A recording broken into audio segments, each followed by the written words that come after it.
Welcome to the news and why it matters. I am Sarah Gonzalez, joined by Mr. Glenn Beck, Mr. Stubergear, and we have Mr. Chad Prather back in studio. Good to be with you. Yeah, thanks for being here. Sure. Glenn, what was the top story for you today? Top story for me today is the radicals in Congress and who they are surrounding themselves with. All right, Stu. Democrats have some wonderful options in 2020 for us to consider. We have some clips from them. You said wonderful Oh, options? they're wonderful. This is going to be. It's going to increase your hope levels very high. Huh. Yeah. All right, can't wait for that, Chad. A Hollywood celebrity made a joke on Twitter and got backlash. That's news, and I'm going to tell you why it matters. All right. Yeah.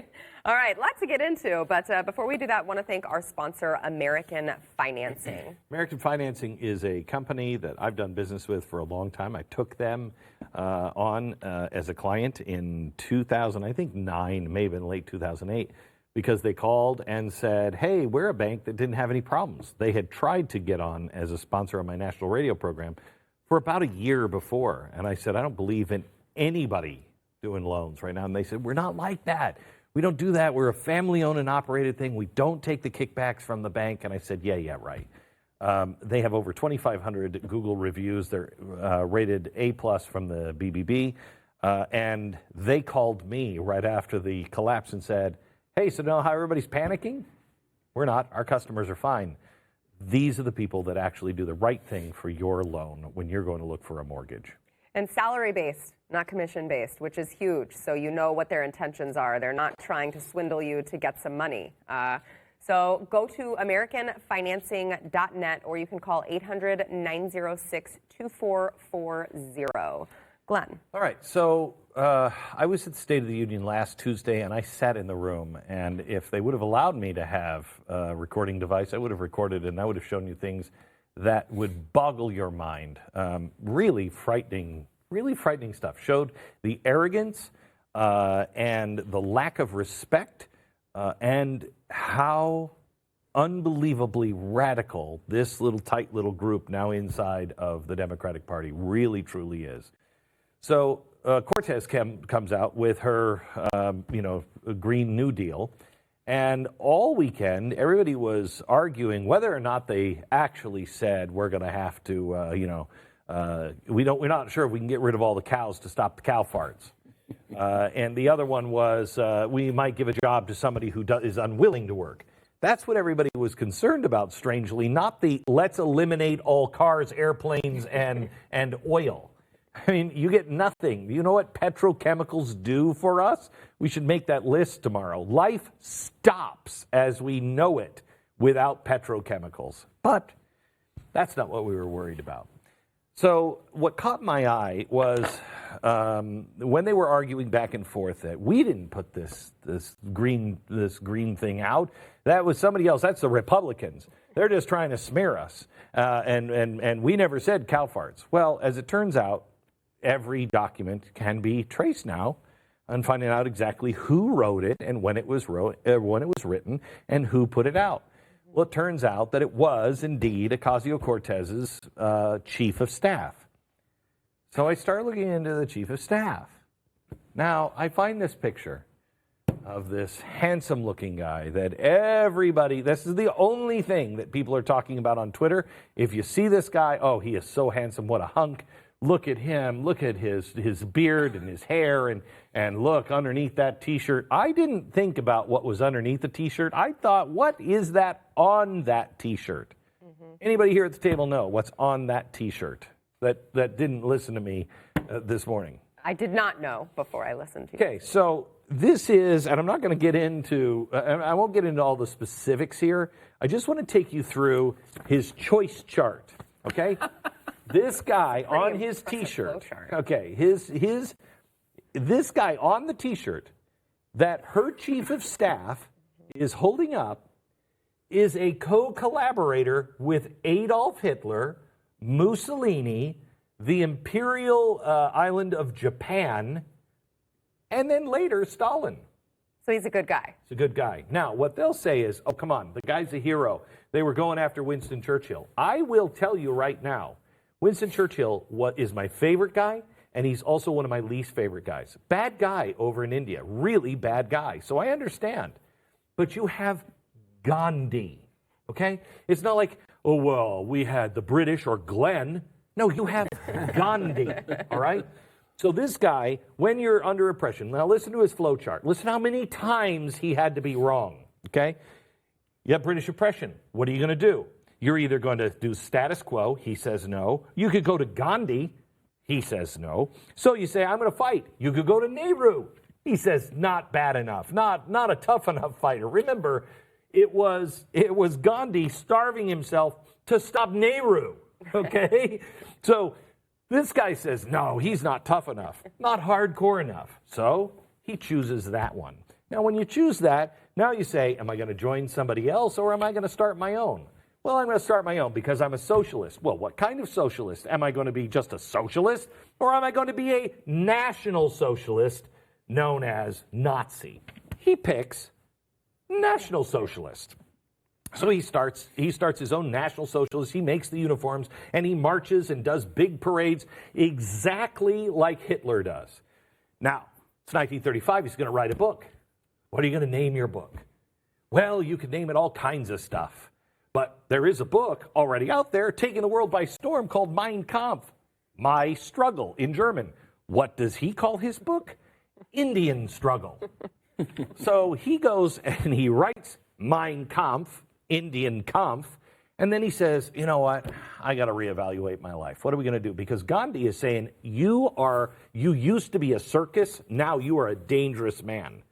So he's got to either decide, well, I go to Gandhi and patch things up, or I could go to Benito Mussolini, I could go to Adolf Hitler, or I could go to Japan, or I could go to Stalin. Now, we know he's not going to go to Stalin because he's in bed with Winston Churchill. So who does he choose? Well, you're not going to choose Gandhi. You should choose maybe Mussolini. He's the least. Yeah. No. He goes right to Adolf Hitler. So he goes to Hitler, and he sweet-talks Hitler. Hitler gives him his own network for the Free Indian Army. He provides stormtroopers for him, army, recruits for him, and then says, hey, you should go to Japan, too. Now, Japan is the only place on Earth where their stormtroopers were actually worse than Germans. Read about Japan. They were real killers. So he says, I'm going to go to Hitler and Japan. Now, again, you have a choice. You could stop right now, or you could declare yourself a supreme leader and declare that anyone who's Indian, your countrymen that disagree with that, are going to be tortured and killed. Which one does he choose? That one. So he chooses that. And is going down the pike, and Gandhi is kicking him out, is really pushing back. The war is not going well. You have another chance. Or do you stick it out and hope that you're going to be a dictator? He decides, I'm going to stick it out. War ends. They all lose. Gandhi is the guy. You have one more choice. Do I go back to Gandhi, or do I now look at the only guy who was a bigger killer than Hitler, Stalin, and cozy up with him? He decides to cozy up to Stalin. That is the face of the man on Ocasio-Cortez's T-shirt. There's no way to make this guy into a good guy, except saying, oh, the West was bad. Yeah. But at the same time the West was being bad to you, you cozied up to every killer, mass murderer on the planet. And meanwhile, what fine publication was it that called him a snack? That I heard. Oh, it was Elle. Elle. In fact, if you try to do research on him, the first link you will get is Elle magazine, which profiled him as basically a hunk. A delicious morsel. Mm-hmm. Which, let's be honest. Not so much? No, not so much. Just for the record. I mean, his decisions. I mean, look, that's a lot of bad luck. I mean, a lot of flip of the coin that went the wrong way. There's a lot. You don't know which way to go. Do you go with Hitler or do you go with Gandhi? I don't know. I mean, it's a 50-50 choice, and he just kept choosing wrong. Darn it. Yeah. I mean, that is crazy. That's crazy that he feels comfortable enough to wear that T-shirt, to be that guy in the United States of America. Yeah. and a chief of staff of a congresswoman. If that's the way he views setting justice right, I think maybe we should probably not listen to her at all, because what is he saying to her if he thinks that guy was just? I mean, to be fair, I think that we should have stopped listening to anything she had to say a long time ago. Long time ago. Just to be fair. No, and you read that, the Green Deal that came out, the Green New Deal, whatever. It's like reading a 8th grader's version of If Kids Rule the World. I mean, that's sort of what you're reading. But to your point, Glenn, you remember when people had really bad political and ideological philosophies and they kept them to themselves and they didn't say that in public? Yeah. Now it's in vogue. You have to be as radical as you possibly can be. Unfortunately, people don't know history. History can be summed up with just a couple of words: man's inhumanity to man. It's defined all of civilizations for thousands of years, and people, they think that we're all just sweet, nice, good people out there at heart, but we're not. And this is getting to a point where folks are just coming out and saying, you know what, we're just going to embrace it. You know, what's amazing is, how many times have I talked about Churchill in India? I mean, Churchill, I love Churchill. I despise him in India. He was a bad guy. But you look at that and say, did he learn anything, and can we learn anything? What are they doing? Instead of saying, you know what, Churchill was bad, but holy cow, look at how Mussolini ended. Look at how Hitler ended. Look at how the Imperial Japanese Army ended. Look at how Stalin ended. We were on the wrong side. That guy made 4 choices, and they were all wrong. I mean, not slightly wrong, really wrong. And they don't care. They don't care. These are die-hard radicals. I used to say that Van Jones was the most dangerous man in America. He is not enough of a radical. Right. When the time comes, if this mouth closes with these people in charge, Van Jones, he'll be on the block for the Inquisition just as much as any of us. All right, there's your daily dose of optimism. Thank you. We're going to take a break. We'll be right back. Thank you.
Much more to get into, but before we do that, I want to thank our sponsor, Cosmo Hurst Kids. So Victoria Hurst, she is a member of the Hearst family who actually owns Cosmopolitan magazine.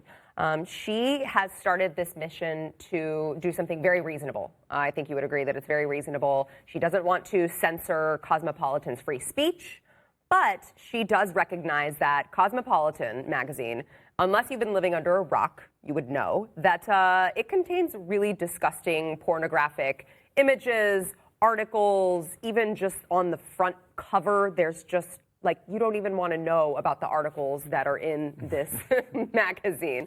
And unfortunately, our children can pick it up, read it, buy it, you know, once they get to be that age, and they're not protected. And so Victoria wants to change that by just making Cosmopolitan magazine be in the same category as the state's harmful to minor laws, which means that you cannot have access to this until you're 18. Your kids are protected from it. So if you want to hear more about this mission, and I would say it's a really good one right now, we've got to protect our kids from what's coming. You can go to cosmohurtskids.com to learn more. Stu. The presidential race is well underway. Amy Klobuchar announced this weekend. Everyone's very excited about that, I know. She announced in the snow and talked about global warming, which is always fun. Has got nothing really to do with the debate, but it's just such a funny visual. I love it every time it happens. And also has nothing to do with global warming, let's be fair, but that's what I said. That's what I mean. Yeah, it's got nothing to do with the actual topic. It's just funny to watch. She's out there in the 12-degree weather talking about how warm it is. But she was out there this weekend, and then we also have Cory Booker. Now, Cory Booker has also announced he's running for president. The field is now, I believe it's 11 or 12 that are officially either in or have the exploratory campaign things going. But here is a little clip from Cory Booker, because I think we were just talking about the Green New Deal. He wants to make sure that now that it's been completely mocked and shown to be ridiculous, he's still fully on board with it. Watch.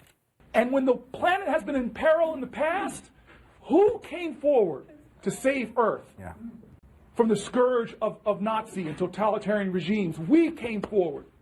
Who came forward to save the planet from, or continents from financial ruin? We came forward with the Marshall Plan.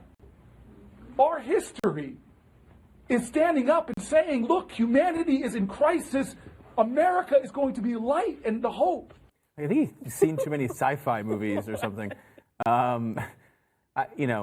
The idea that this is the same thing, that we're going to get rid of cars, is the same thing as being the Nazis, is quite an interesting comparison. Especially since the guy who wrote it and put it out, his hero was a guy who fought with the Nazis. Right. So I'm not sure that's... Yeah, there's too many similarities, I think. Yeah. We did this on Wonderful World of Stu a couple of years ago, and the Nazis were really kind of like the first environmentalists. They had huge... PETA, the reforestation plans that are now all the rage across the world because of environmentalists, many of them were developed by the Nazis. They were very big on that, and they did that. They sold it really hard to the people until the war started, and they were like, okay, we don't care about the trees anymore. We're going to run them over with tanks. But they were big environmentalists at that time. Big on natural healing and all of these kind of buzzwords that everyone has now. That was kind of their bag. The idea, though, that green energy and the Nazis can be kind of conflated is something that I think the ADL would be incredibly upset about if, let's say, a Glenn Beck were to say that. They did come out, by the way, and go after Ilana Maher today. They did demand an apology, and she's apparently given it on a separate news story. But it's kind of a ridiculous comparison. But it's interesting to see Booker. I think the two things you take from Booker here: number one, the eyes are crazy. He's got Ocasio-Cortez eyes. I don't know. They both have the same eyes. They're just a little nutty. So bad. Spartacus eyes. Yeah, he's got Spartacus eyes. Yeah. Do they share the eyes? Only one can speak because they got the same eyes? I've never seen them at the same time in the same location. Maybe. I've never seen them together. Is that Ocasio-Cortez in blackface? We don't know. We don't know. It can get wild. That was one time in her youth. It's no big deal.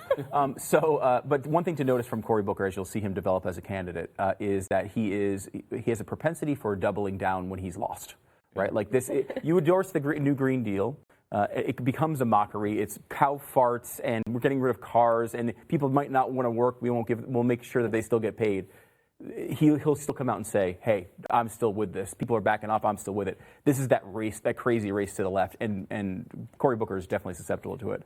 That's going to be fun. Somebody else did that in history. It does. Double down. The bigger the lie, the more people will fall for it. And then also we have Elizabeth Warren. Now, Elizabeth Warren, this is an interesting moment from her as well. It may sound like standard liberal nonsense you'd hear on MSNBC, but there's an important part to this to watch.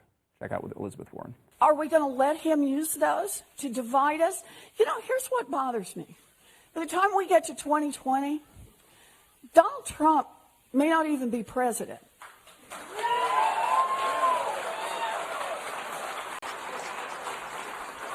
In fact, he may not even be a free person. Ooh, lock her up. Remember how bad that was? Remember lock her up? We used to be really bad. Now we can lock President Trump up. But what's interesting about this is Elizabeth Warren's role, that's been terrible. I think everybody would acknowledge that, probably even the insiders in her campaign. And there is you want to start with one of these campaigns, especially with a wide field like this. You start out giving your positives. You start out giving look, I'm really good for these reasons. Here's my backstory. And, I'm really super Native American. My awesome backstory. Elizabeth Warren is already transforming to I need to attack Trump to keep this thing alive. That's very early in a campaign to be doing that. Well, in all fairness, she couldn't get her TP out of her purse. So she travels with it. I've heard. I'm not sure. Yeah, wigwam. Yeah. No, the whole thing there, the MO of the left these days is you can't disagree with your opponent. You can't just dislike your opponent. You have to have vitriol. You have to hate your opponent. You have to want them in jail. You have to want them hurt, damaged, dead. It's gotten to the point now when that's your modus operandi. When you get to a point where now you've got 35 candidates on the left trying to out-radicalize one another, when these debates happen, it's going to be a circular firing squad like we've never seen before. And on the note of Elizabeth Warren, Rob Lowe. So as I alluded to earlier, Rob Lowe deleted his tweet, which is akin to apologizing, which I always say, don't apologize. Don't apologize. You did it. You made a joke. You can't make jokes these days. You jump out of the plane, you yell Geronimo, and you pull the shoe. But he made the joke about Elizabeth Warren. He said it will give new meaning. I'm paraphrasing, of course, a whole new meaning to commander in, quote, chief. And obviously the illusion, it is funny. It's a joke. It's great. Look, I mean, if you can't look at the thing and say, okay, you put on your Texas bar application American Indian, you're not, but you did it anyway. You just set yourself up. You can be mocked now. But these days, if you're in Hollywood and you're not 100% on the left and you are not drinking that Kool-Aid on the daily basis, my manager's in LA. He called me this morning. He said his friend of 40 years, a promoter, very big in Hollywood. He said, we're no longer friends because I heard that you have gone over to the dark side. You're following the orange man. And if you're not on that deal, I mean, you're out.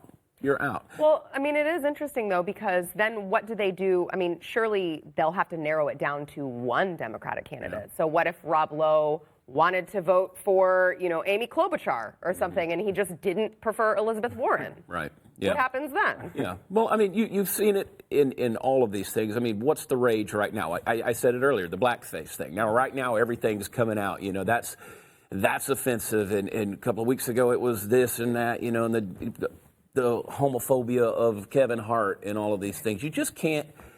The world needs to take a deep breath and just relax a little bit and learn to laugh again. But we're past those days. Comedians don't even want to be funny anymore. No, they want applause. They don't want laughs. Yeah. Clapter. Yeah. I'm amazed at the Warren thing too, because mocking Elizabeth Warren about being Native American is not racist against mocking Native Americans. Right, it's mocking people who say they're Native American and aren't. Exactly. The whole point is that she's not Native American, and that's why it's funny. When you say Pocahontas, or what is it, Pocahontas. That's mocking her for her being a liar, right? It's mocking her for lying about her identity. It's not mocking Native Americans. The idea that anyone picks that up and thinks that's a legitimate criticism, I mean, it just shows where the media is. They just will find anything to try to go after somebody who is against the left. I'm just so into my. I don't even know what to do anymore. I go home now and I just paint. Okay? But I now discovered my new painting. It is going to be Pocahontas. Oh, yeah? Nice. I'm going to do one. I might start it tonight. But I know people look at situations like that and we say, why does that matter? Why? Because again, that thought police is out there and it's getting more and more controlling. It's going to get to a point where you can't say anything. Yeah. Twitter's the devil. Amen. All right, back in a minute. So I just go home and sniff paint. It's a little different. Yeah. I don't use it to. It's still on. You may want to wait and see.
I want it to feel like the mountains, but then be a mile away from. It was your birthday this weekend. Oh, yeah, well, sorry. Are we back already? Hi, we're on live TV. Oh, wow. Hello. Sorry, I was just ranting about something. Yes, my birthday this weekend. Now, Glenn's been a little beat down today, I've noticed, just a tad. But he lifted my spirits this weekend with a delivery of a wonderful fruit basket, and this is what the wonderful, loving inscription said. Whatever, if you weren't such a communist, I would have sent you a basket of meat. Happy birthday, Tanya, Glenn, and kids, which was very nice. Yes. It was very nice. Heartfelt. And I would like to show you the card that he sent me, but he didn't send me one. Well, Glenn is a hard person to buy for. He's a hard person. Luckily, though, my wife talks to his wife. So I have a good idea of what to buy you. And did we have it? Did we have the... there we go. Yes. Now, it's very important. It's your birthday. And I did want to make sure you had something from all of us here at the News and Why It Matters that you could really use and love. It's substantial.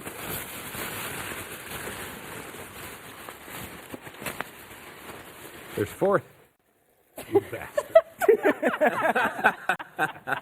Now, this will give you like 12, 13 cups of celery juice. A lot of celery juice, Glenn. There.